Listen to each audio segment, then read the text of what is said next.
నుంచి 40 వరకు ఇలా రాయబడి ఉన్నాయి.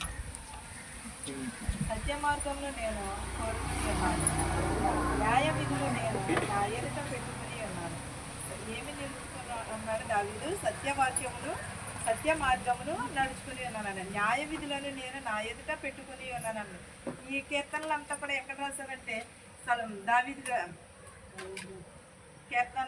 గారు ఎక్కడ రాశారంటే ఆయన గొర్రెలు మేపుచు అక్కడ అరణ్యంలో ఆయన రాశాడు. సితార వాయించుచు, తంబూర వాయించుచు ఆయన పాటలు కూడా చాలా పాటలు రాశారు. అక్కడే ఉండి గొర్రెలు కాపరి ఆయన ఆ గొర్రెలు కాచుచుండగా ఇవన్నీ కూడా రచించాడు. ఇదేంటంటే ఆయన అనుభవం అంతా కూడా వాక్యంలోనే చూపించాడు. దేవుడితో మాట్లాడిన మాటలు కానీ, దేవుడితో ఎలా ఉన్నాడనేది కానీ, దేవుడిలో ఎలా మెలగాలనేది కూడా అవన్నీ కూడా ఈ వాక్యంలో వ్రాయబడి ఉన్నవి. దావీదు రాసిన కీర్తనలని చాలా మంచివి కూడా ఈ వాక్యాలు మనం జీవితంలో మనకి ఉపయోగపడేవి. ఇవన్నీ కూడా మనం ఎలా మెలగాలని, సత్యమందు ఎలా ఉండాలని, న్యాయ విధులు మనకి ఎలా ఉండాలని కూడా, ఆ దేవుని శాసనములు మనం ఎలా గైకొనాలో, దేవుని శాసనములు ఎలా అనుసరించాలో కూడా ఇవన్నీ కూడా ఇందులో ఆయన అనుభవపూర్వకంగా వ్రాసినవి. ఇవన్నీ కూడా మనము అనుసరించి నడుచుకుంటే న్యాయ విధులు అనేవి కూడా, వాక్యం ఏంటంటే మన పాదములకు దీపమై ఉన్నది, మన త్రోవలకు వెలుగై ఉన్నది. కానీ మనము ఈ వాక్యం అనుసరించి నడుచుకుంటే పరలోక రాజ్యం కొత్త కాపైనా కొత్త అయిన మార్గమైన సిద్ధపాటు చేసుకున్నట్టే కదా. ఆయన పరలోక రాజ్యం వెళ్ళాలని అందరము అనుకుంటాం, కానీ పరలోక రాజ్యం వెళ్ళాలంటే ఇక్కడ సిద్ధపాటు లేకుండా ఎక్కడికి వెళ్ళగలము? ఎక్కడికి కూడా వెళ్ళలేము. మనం ముందు ఏమి కలిగి ఉండాలంటే సిద్ధపాటును కలిగాడు. దేవుడు మన కొరకు మార్గం సిద్ధపరచడానికి వెళ్ళి ఉన్నాడు, అది నిజమే. కానీ మార్గం సిద్ధపరచడానికి వెళ్ళి ఉన్నాడు కదా అని మనం కూడా సిద్ధపాటు లేకుండా ఉంటే అది మనకి న్యాయం తీర్పులో మనకి ఏమొస్తుంది? తీర్పు తీర్చబడినప్పుడు మనకి తీర్పు వస్తుంది అంటారా? రాదు. కానీ మనం ముందే మనం సిద్ధపాటుని కలిగి ఉండాలి. చదువు.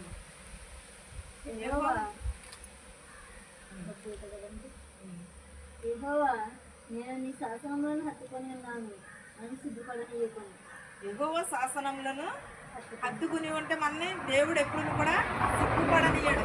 మనం అనేకమైన కొన్ని చోట్లకి మనకి ఈ లోక రీతిగా చూసుకుంటే కొన్ని చోట్లకి మనం వెళ్తాం, అక్కడ కొన్ని ఎదురవ్వచ్చు, సమస్యలు ఎదురవ్వచ్చు, అవమానం ఎదురవ్వచ్చు, లేకపోతే ఎవరొకరు ఏదో ఒకటి మనల్ని అలాంటి వాటి నుంచి దేవుడు మనలను రక్షిస్తానని చెప్పుచున్నాడు.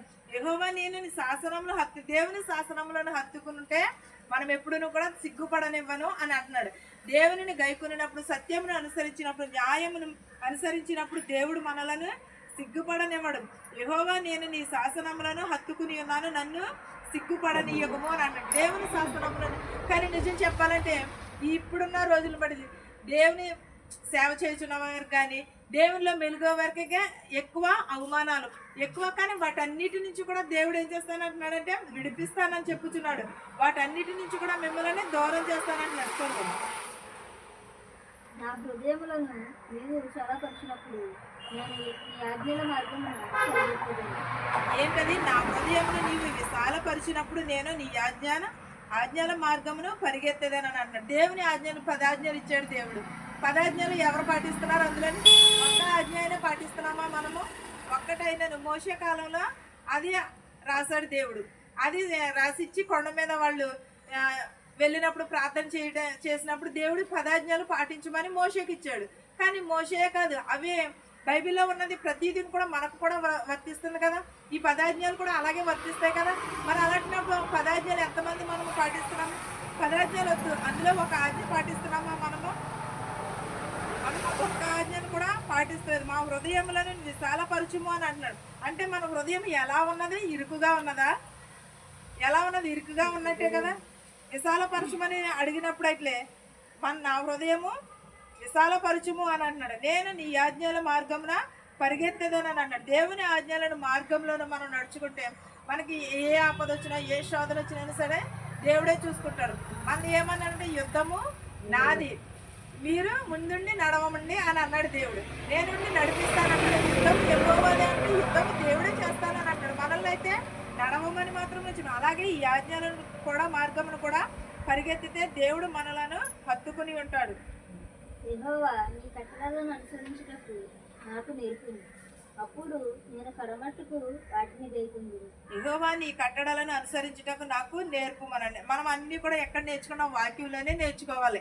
ఎందుకంటే వాక్యము మన పాదములకు దీపము. ఒక ప్రార్థన జీవితం లేని జీవితం ఎలాంటిది? నీరు లేని మొక్క వంటిది.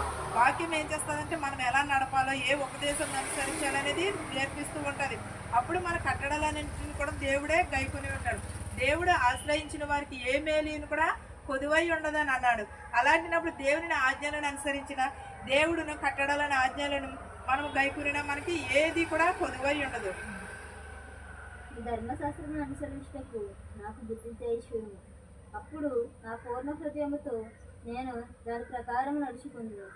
నీ ధర్మశాస్త్రం అనుసరించుటకు నాకు బుద్ధి దయచేయము అని దావీదు గారు ఆయన అనుభవపూర్వకంగా దేవునికి ప్రార్థిస్తున్నాడు, దేవునిని అడుగుచున్నాడు. మనము కూడా అలాగే అడగాలి. ప్రభువా, నేను బుద్ధిగా నడుచుకునేటప్పుడు నాకు మంచి బుద్ధిని దయచే, మంచి స్వభావముని దయచే, మంచి నడవడికని దయచే. కానీ అప్పుడు మనం ఏం చేయాలి? పూర్ణ హృదయంతో, పూర్ణ శక్తితో, పూర్ణ బలముతో దేవునిని ఆశ్రయించాలి. ఆశ్రయిస్తే ఏ మేలును కూడా కొదువై ఉండదని అన్నాడు. దాని ప్రకారం నడుచుకునే వారు నడుచుకుంటే మనకి ఆయన ఆజ్ఞలను ఈ జాడలో జాడను చూసి నేను ఆనందిస్తున్నాను. దాని అందు నన్ను నడవజేయు. నీ ఆజ్ఞల జాడలను చూసి నేను ఆనందించుతున్నాను. దాని అందు నన్ను నడువ చేయమని అన్నాడు. పాపుల మార్గమున నిలవవద్దు, అపవాసులు కూర్చుండే చోట కూర్చుండవద్దు. యెహోవా ధర్మశాస్త్రం అందు దాన్ని ధ్యానించేవాడు ఏం చేస్తాడు? ధన్యుడు అన్నాడు. కానీ ఇక్కడ ఉపదేశములను, ఆజ్ఞలను, జాడలను ఆనందించేవారు దానిని నడవజేయము అని అన్నాడు. అంటే వీటన్నిటిని కూడా దేవుడే అనుసరించాడు. కీర్తనలు రాసింది ఆయన ఎలా నడవాలనేది, ఏ ఆజ్ఞలను పాటించాలనేది కూడా దేవుడు, ఇది దావీదు గారే రాసి ఉన్నారు. వాటన్నిటి నుంచి కూడా అంత అనుభవ జ్ఞానం ఉన్నవాడే దేవుని అడుగుతున్నాడు కదా, నేను ఎలా నడవాలి ఏంటనేది నాకు నేర్పుము అని. మనం ఏపాటి వారము? మనుషులము. నీటి బుడగలాంటి జీవితాలు మనవి.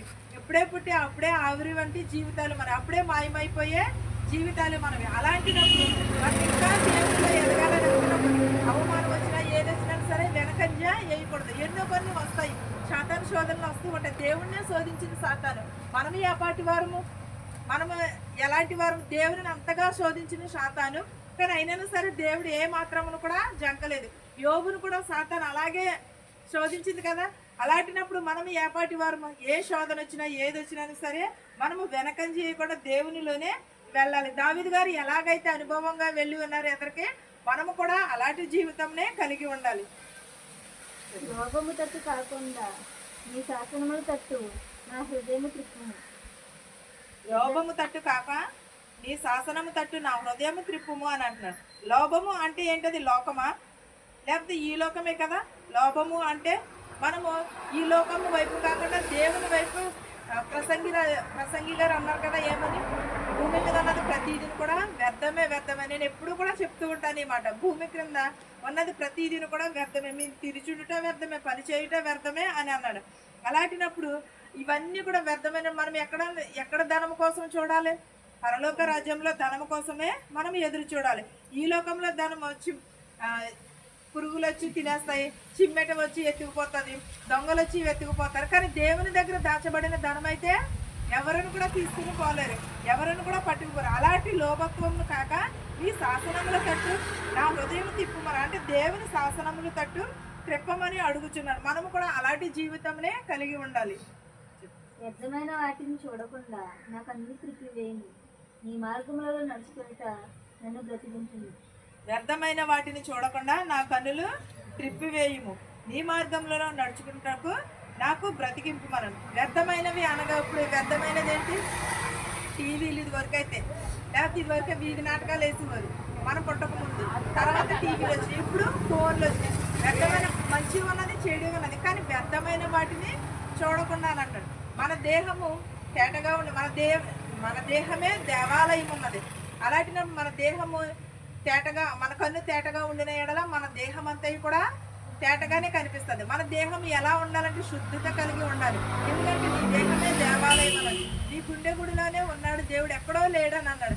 అలాంటి జీవితంలో కలిగి ఉన్నప్పుడు మనం ఎలా ఉన్న వ్యర్థమైన వాటికి మనము చోటు ఇవ్వకూడదు. ఈ లోకపు వైపు మనము చూడకూడదు.